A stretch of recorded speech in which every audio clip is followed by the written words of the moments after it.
a difference between what you need to be concerned about with your hair in your 20s versus into your 60s and 70s? Yes, there may be. So we're going to talk about caring for your hair through the ages, and we're going to start with in your 20s, because that's actually when the self-care should start. Philippe, I'll leave it to you. Let's talk a little bit about what your concerns should be and how to care for your hair in your 20s. Well, your hair is an accessory you can't take off. Makeup you could take off. Well, I can actually take mine off. You can take yours off. Yeah.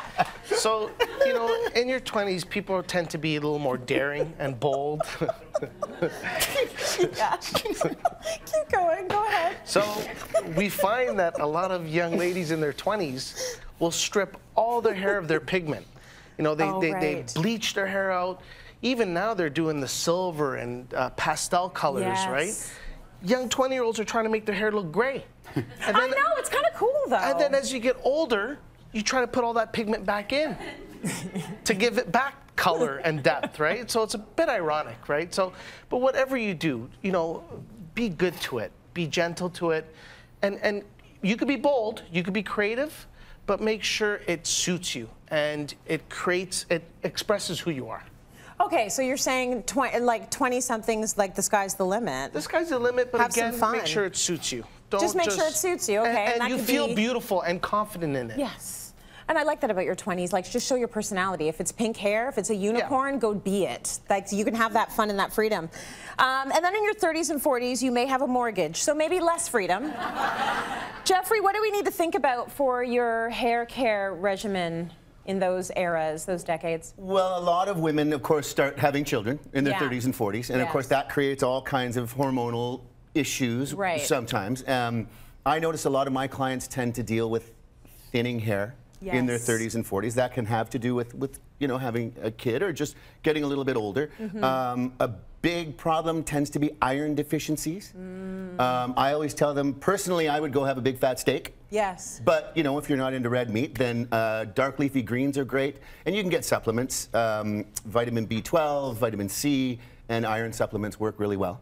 Got it. And, of course, you also start going gray for the first time. Yes. Most of the time. Some start a little earlier, but most women start going gray, and obviously we know what we can do about that. Right. So you can color it. Although there is a movement now, not just the 20-year-olds, but women that are getting older that are just embracing their gray and doing it so beautifully and brilliantly. And I understand why, because the treadmill of coloring your hair, it's a treadmill. Like, you're in there a lot. It's different for everybody. For fair-haired people, life is a lot easier.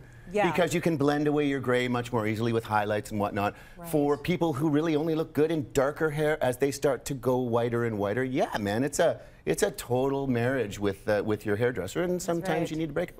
Yeah, that's true. Or sometimes you just want to invest in that marriage. Yeah, that's right. That's right. Okay, let's talk about the 50s and beyond. What are your concerns in that era? You're starting to get a little bit more mature. What's happening with your hair?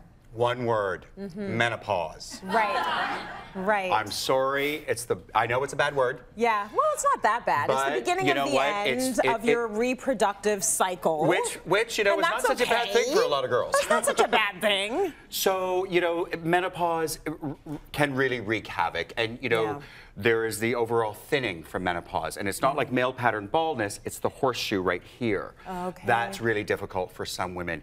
Hair texture can change. You can have the straightest hair your entire life, and all of a sudden from the occipital bone down, your hair starts to get this weird curl. And you don't know what to do with that. Color.